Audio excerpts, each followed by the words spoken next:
Right, as we say, we're gathered for the last time for a while, as we have come to the end of season 3. This is the second half of the 8th episode, which is the finale for season 3. And a lot of things are going on in this episode, so we'll have to take up have a little more time at the end to talk about it, which is going to be fine. Because if you were with us last week, you may have noticed something that we didn't notice, or I certainly did not know because I don't pre-watch these. And that is that what I do is I go and I look at the episode online about how big it is. So that's how I knew that it was an hour and 20 minutes or whatever, and we're doing 45 or 50 and then 40, whatever we had to do. And what I found out since then is that because it's the end of season 3, the credits are like 15 minutes long. And they name everybody. He names everybody in the credits that has been on in the season, and all of the contributors, everybody who's given any money is listed, and it's page after page after page after, and these little tiny print. So it's shorter for us. The episode we would wind up, it's about 20-25 minutes long. It's not 45 minutes. So we'll get to the close, but it is a part besides the feeding of the 4,000, which is huge, right? There's miracles coming up to end out the season, and they are big ones, and there's a lot of resolution that has to happen. I don't know how it's going to happen, but it has to happen because we have issues. There are problems going on with Eden and Simon. Eden, remember, had a miscarriage, and Simon wasn't there. And then when he found out, both Eden and Simon have turned in. They've become very much looking at how they feel and how they are approaching this and how angry they are about it. And you know what happens when you're angry about something that you can't solve. It's beyond you. It's bigger than you. When we get angry about something that we cannot change, there's nothing to do with the anger, but take it out on the people around us. So we become ugly and nasty and short-tempered, and if you can't abuse the ones you love, who can you abuse, right? So we get angry. So it's a lesson, I think, in part. I'm sure they're going to reconcile. Well, I'm not sure, but I imagine they're going to reconcile. That one of the issues is the lessons that they're showing us through the last several episodes about Simon and Eden. So we'll pick up with the feeding of the 4,000, and I'll show just a little bit of the end there, and then jump right into it for the remainder. And again, if you're joining us after the fact, then hit pause right now and go watch it, and then come on back, and we'll be waiting. Well, we're back, and I'm in shock. I can't believe they didn't tie up any of the loose ends, except for Simon and Eden a little bit, but man, all the rest of it, holy crow. I thought they were gonna zoom in at the end and do something, but they didn't. You have to keep watching, you'll have to watch the next season. Yes, season 4, here we come. All right, well, before we start, I wanted to mention something that they mentioned at the end, and they made it a central part of this last episode. You probably noticed as it went. We started off with David and Bathsheba on her throne, pregnant, and the men came in to sing the psalm. It's Psalm 77, and then it's recited all the way through this episode, all the way to the end where they finish the psalm and have put the 2 bookends together. So this entire, if you want to go back, I suggest that you grab your Bible or your prayer book and go to page, whatever page you're on, to Psalm 77 and read it. That's what they are. I love the ending of 77 that he just read as it pertains to walking on the water. Did you hear that last section? Yeah. When the waters saw you, O God, when the waters saw you, they were afraid. The very deep trembled. The clouds poured out water. The skies thundered. Your arrows flashed on every side. The crash of your thunder was in the whirlwind. Your lightning lit up the world. The earth trembled and shook. But your way was through the sea, your path through the mighty waters, yet your footprints were unseen. I've never connected this one with walking on the water before, but that's like right there for them. So it goes to show they're calling to mind for the Jews of the day. If they knew this psalm, they would connect this with Jesus walking on the water, and that it was used, in this episode as a guide and a comfort for Eden, and then as it went through, so the throne that you see, it was unusual for women to sit on a throne, but in David, it looks like David did that. We have that in Second Kings, says that when Solomon's reigning, that the queen mother sat on her throne.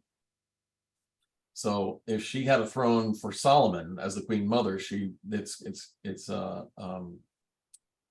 logical to think that she had a throne with her husband David. And let's see. Jeremiah talks about it too. Jeremiah 13, the queen sitting on the throne. And it gets back into the ritual practices that we've been watching with Eden. So what stood out to you? Where was your spot? I thought one thing was interesting, that just it was nice to see how they read the psalm and how much that applied, especially when the Pharisee was reading it to Eden and it was showing Simon distributing the bread. But what was interesting was how in Eden's pain and suffering, right, and you'd think, of course, everyone reacts in their own way, but you'd think hers would be even more if she was the pregnant person. But that in her pain and when she was going through that healing in the water, she was still praying for Simon. Whereas Simon, I mean, you didn't really hear Simon say anything, but he seemed to be focused on himself, and Eden kind of kept the marriage in mind, or kept him in mind at least, as well as herself. So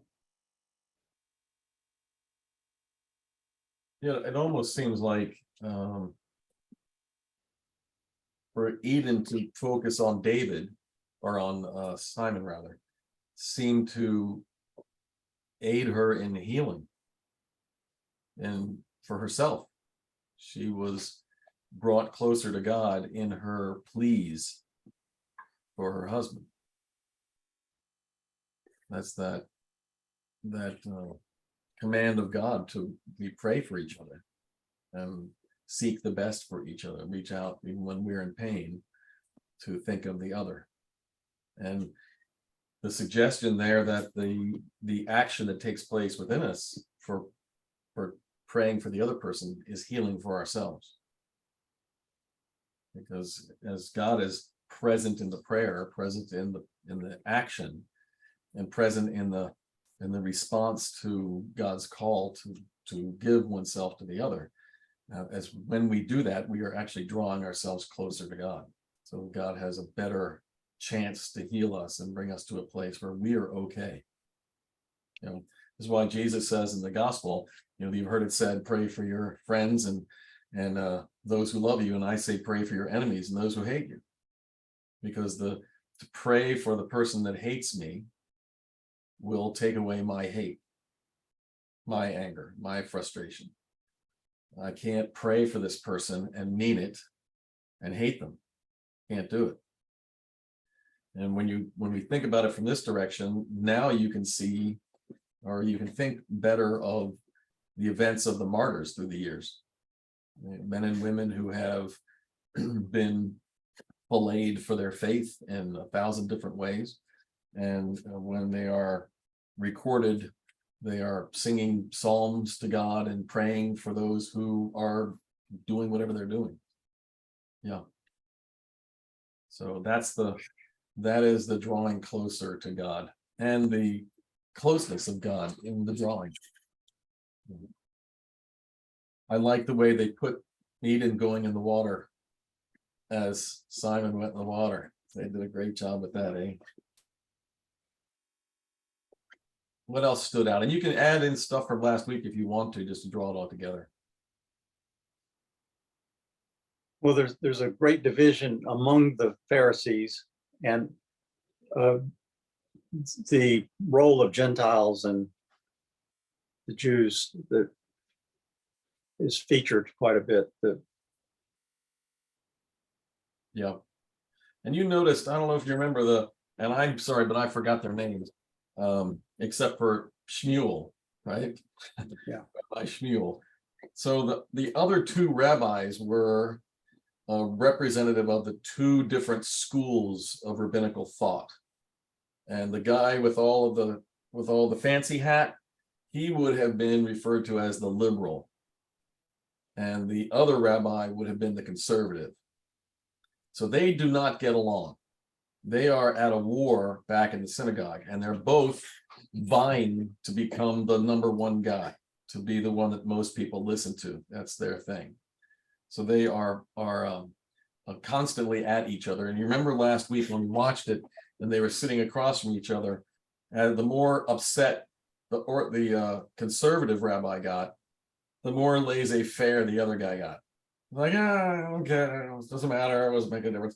So they're doing this playoff thing where they become more opposite the more they become who they are, or the more they affront the other. But when they got to where they were going, they joined up. They were on the same team. They were with each other. They both were, asking for witnesses and running down the road and trying to find somebody. It was the grand uniter that brought them together. I guess goes back to that. What is it? My enemy's enemy is my friend. So, or no, it's not right. It's the other way around. What? How's it go? Not my enemy's enemy is my friend. It's the enemies of my enemies are my friends. Yeah, something like that. It's teaming up with an enemy. How's that? So I like the way they showed that, because when you have the end of the run, when Jesus is in Jerusalem and he's under trial, you have Sanhedrin, you have Pharisees and Sadducees there, and everybody's kind of united, except for the ones that wouldn't be a part of it. Everybody else is together on it. So it's Jesus has united them in their hate, really. The more they have found out who he is, the more they hate him for it. With the wanted to see the prayer that he had with the guy. Yeah. I didn't show that. I'm like, maybe that will come up as a flashback in season 4. Because doesn't it look like to you that Shmuel is changing his mind? Yeah. Well, the psalm started applying to him. Yeah. How troubled he was. And then what I just realized is that he was mainly concerned with the moment and his spiritual trouble. And then he asked, well, at the end, will you talk to me about like just my general questions? But Jesus said, yeah, I will, but if you still want to talk about it after I'm done praying.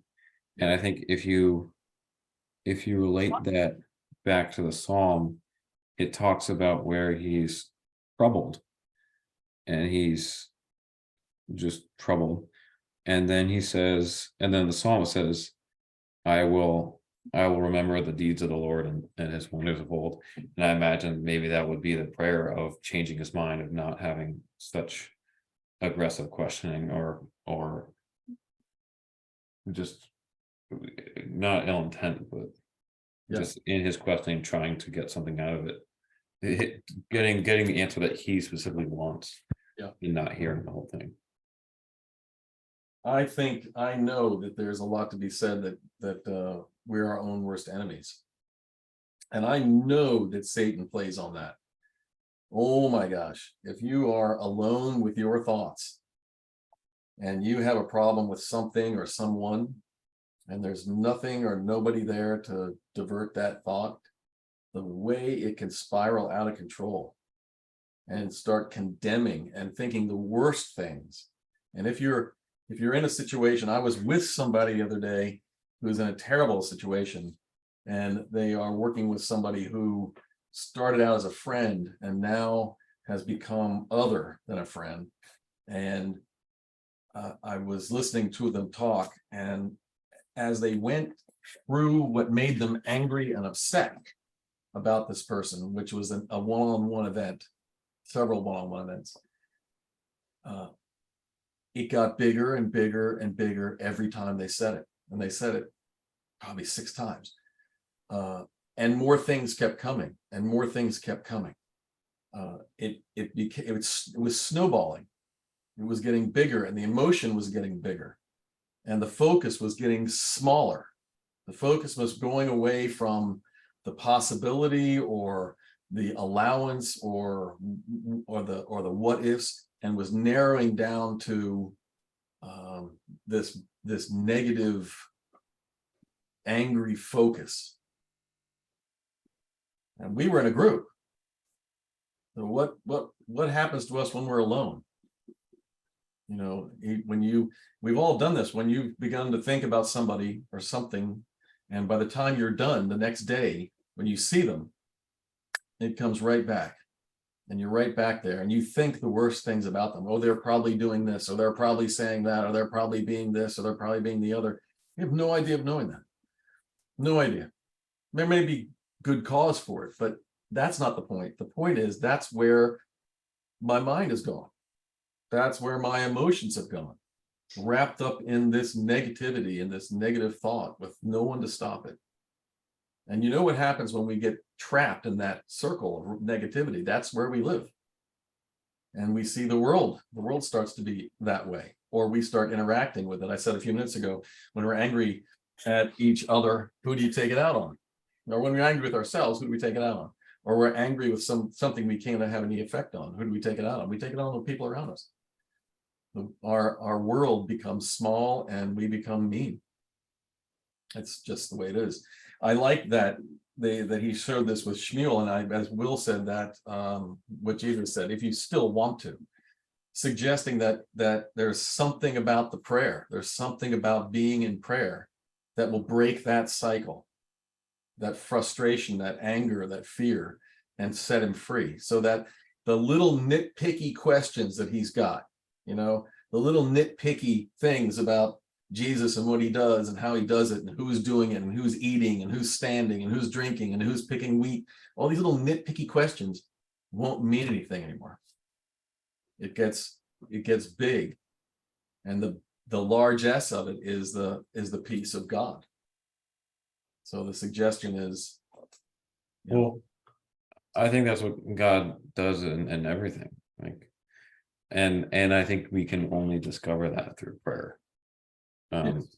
Like this video I sent Dad this morning was like, your faith dies, your relationship with God dies. Like it's just like talking your relationship with somebody. If you don't talk to them, you can be with them, and be side by side, walk together, sit together, but after a certain amount of time, you're hopefully going to miss them, and you're not going to know them just by sitting next to them.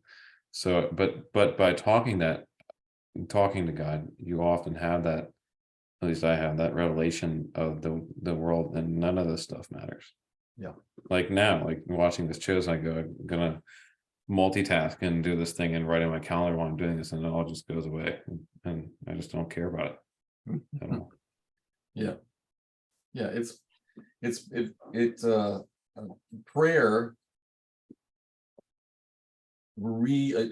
adjusts our focus away from those little nitpicky things of our life, and makes the vision much bigger. If we let it, I mean, you know, we can stop it.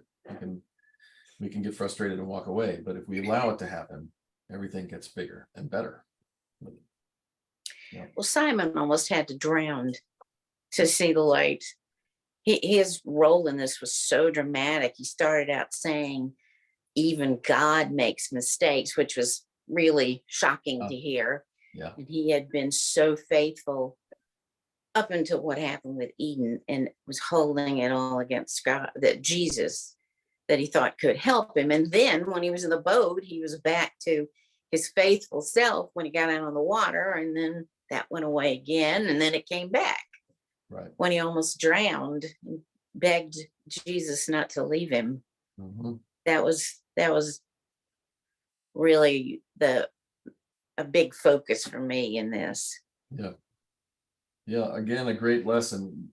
Simon, who is constantly reaffirming his faith, like he said 2 or 3 times in this one, he said it 2 or 3 times in the other one, telling the disciples, that's not my problem, that's not my problem. And yet, 5 feet away from Jesus, he seems to lose his faith. He flounders and falls. So again, a great witness that we have in Scripture, that our faith can be really, really strong, but that doesn't mean we won't flounder and fall. The next thing is the most important thing. It's that's the lesson that our parents taught us when we were kids, right? Falling down is not the lesson. The lesson's getting back up again. Mhm. Well, and maybe try not to fall down in the first place. But the lesson at the end is better. You got to get back on the horse. You got to get back up. God always gives us that chance. Jesus didn't let him drown, or when he came out of the water, slap him and say, you're a bad man because you lost your faith. He just asked him. And this is Jesus's motif, isn't it? He's looking at Simon and asks him to ask himself, why? O ye of little faith, why did this happen? You have got to look inside of yourself and find out why this happened, so it doesn't happen again. If you don't face whatever it is that's dragging you down, you'll be dragged down again. So every time that happens, you have to look inside yourself and figure out why you did that. What was it that made that happen? And then give it back to God, so it doesn't happen again.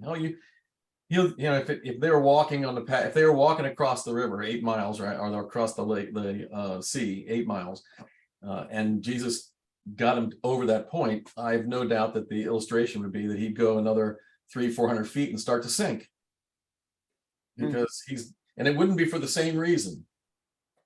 And that he's over that, he's gotten that lesson, but now it's something else that's come up, and his faith is floundering. I like the way that they had.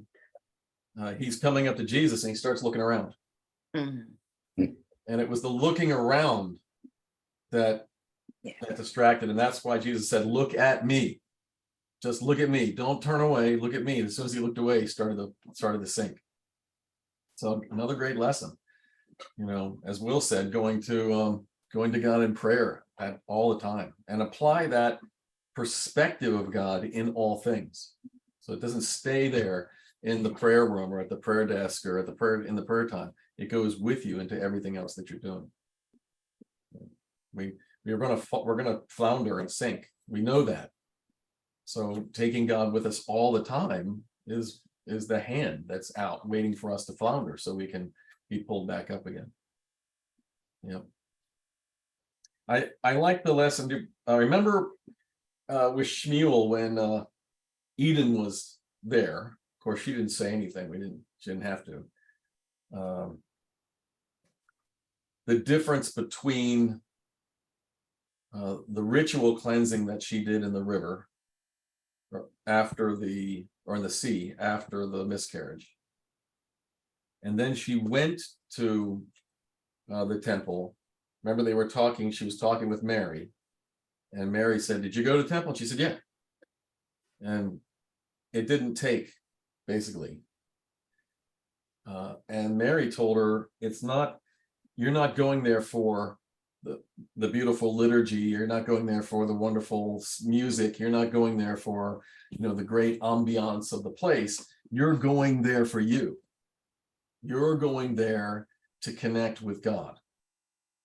And the rest of it is just aiding you. It's helping you. The altar at the church, everything that we have up there over the years, it's been accumulated, centuries been accumulated, but everything up there has a purpose. And the purpose and the point is to point everybody who's looking up there toward God. One thing after another. Nothing up there is arbitrary. We don't know all the stories. It's been a while since I've told them, but this is exactly what is Shmuel, or what Mary was saying to Eden. You know, it's not about all the stuff. That's beautiful. I love it. But everything that you're seeing has the same purpose. The purpose is to point us toward God, to help us get to God. And if we can do that, then, you know, with one thing, then all the rest of them don't matter. So when I think when Mary went back, or when Eve went back, her second visit was very different from her first. And it was different for her. She brought herself this time.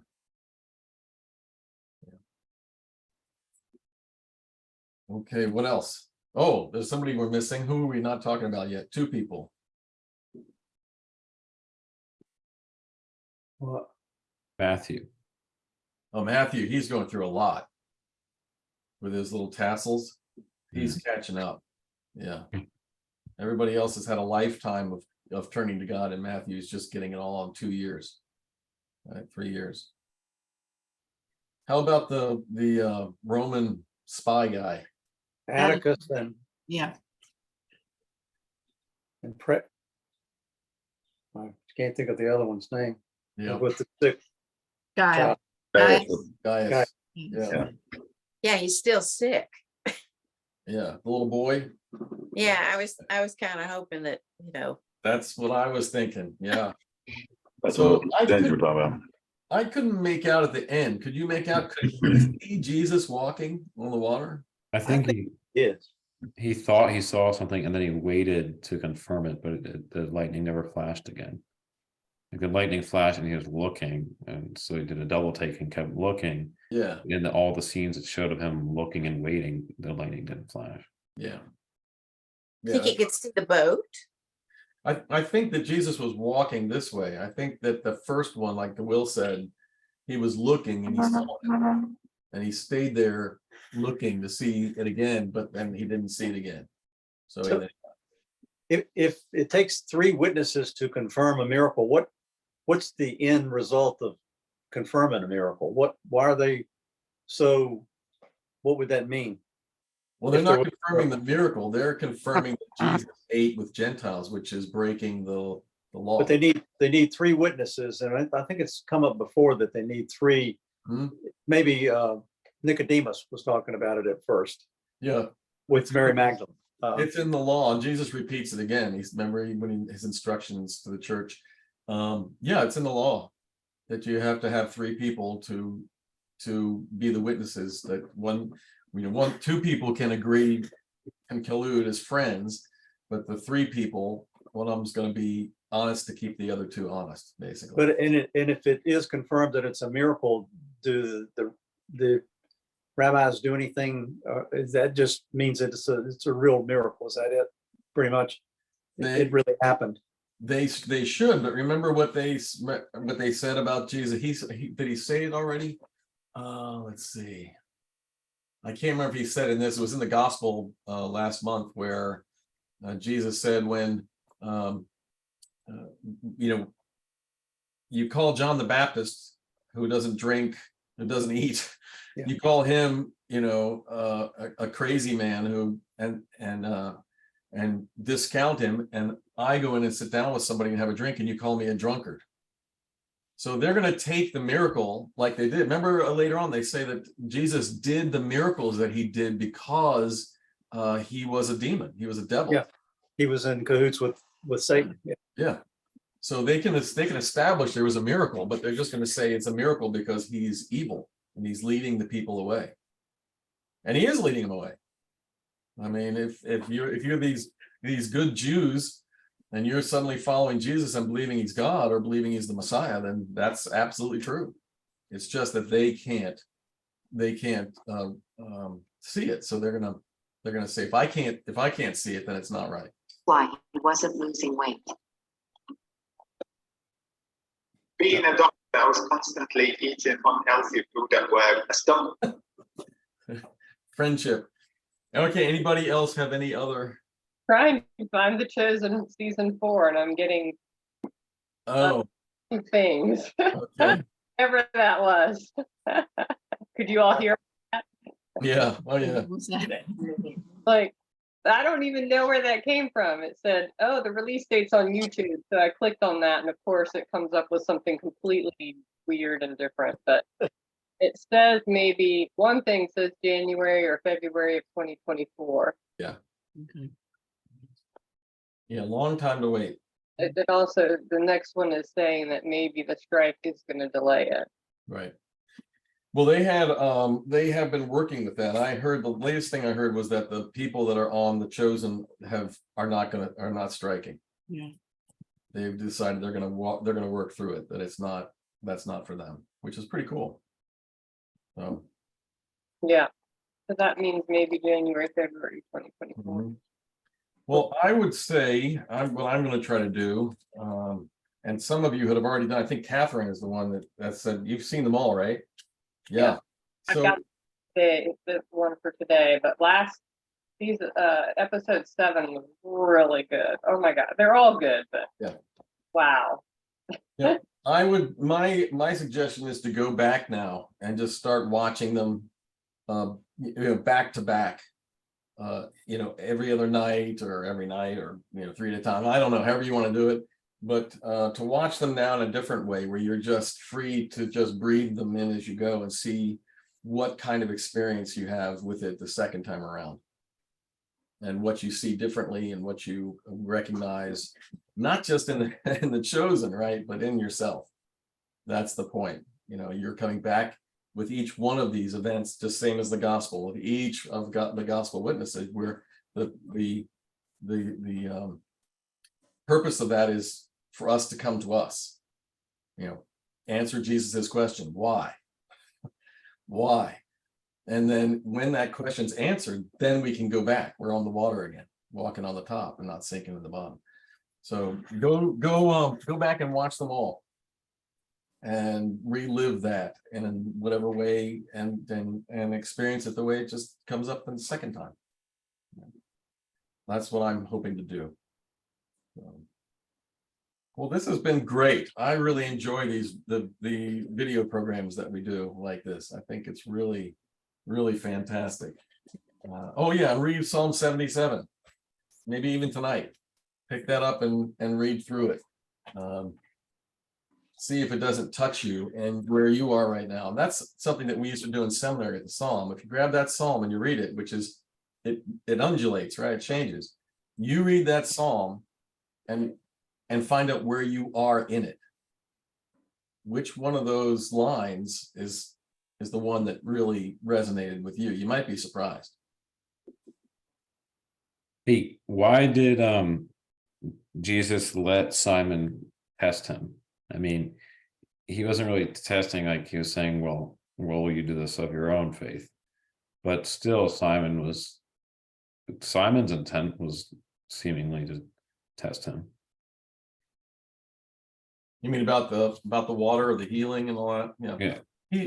He's letting Simon's got to work through this. It's the same lesson, isn't it? As the sinking. If Simon doesn't come to this place where he can face what's real, what's true, then he may be lost. And if Jesus steps in and rescues him, then it may be that he becomes one of those people that demands to be rescued all the time. It's not God if I don't get rescued. And oh gosh, what movie does that bring up right away? It's the one about in fact, it happened in Virginia. It's a true story. It's the high school football team. Denzel Washington is the coach.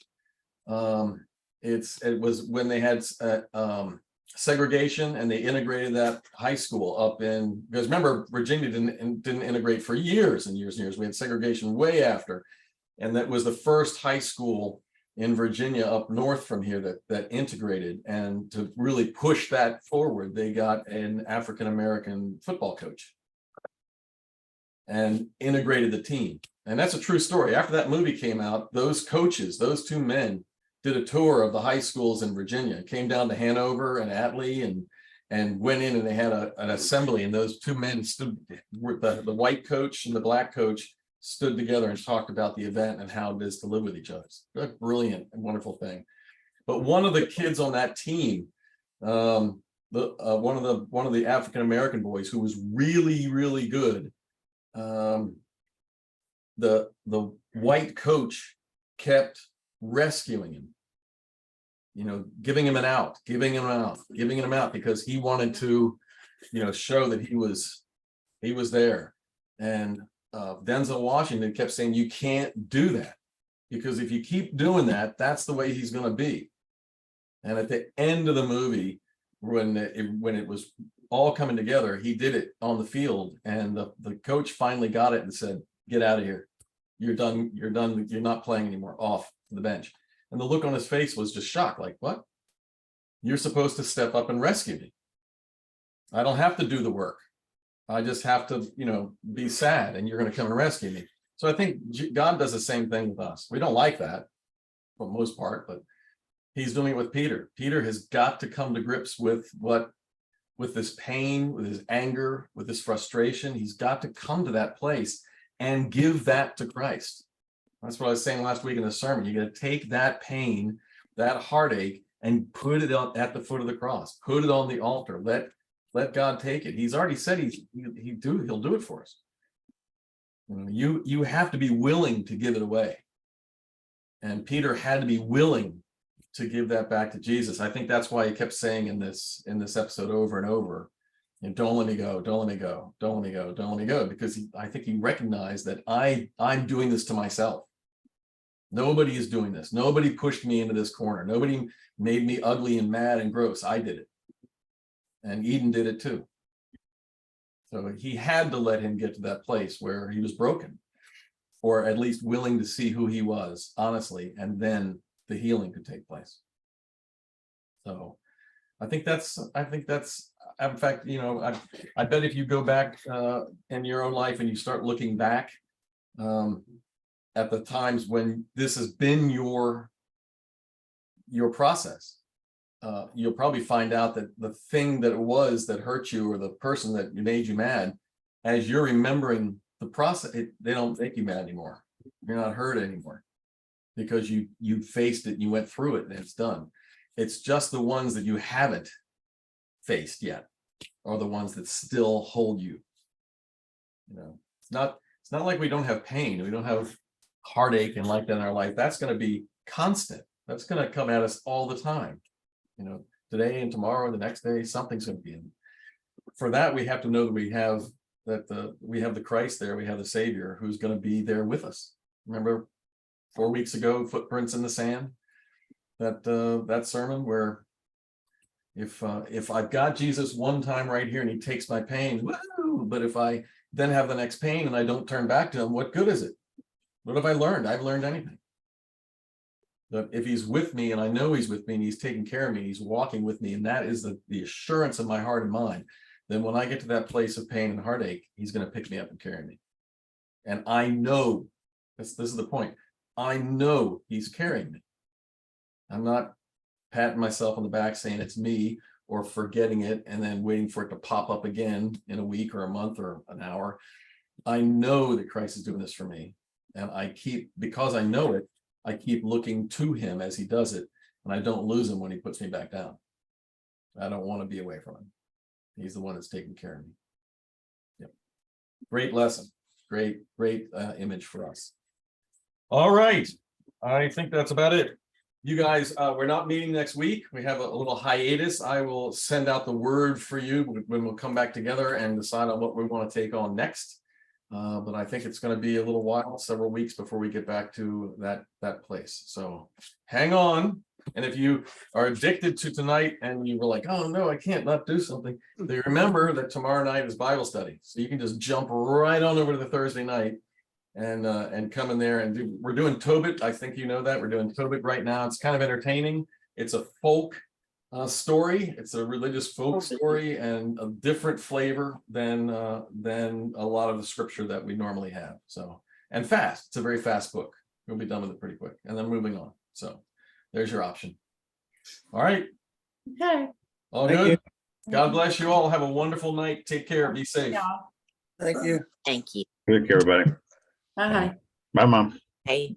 Bye. Bye, y'all.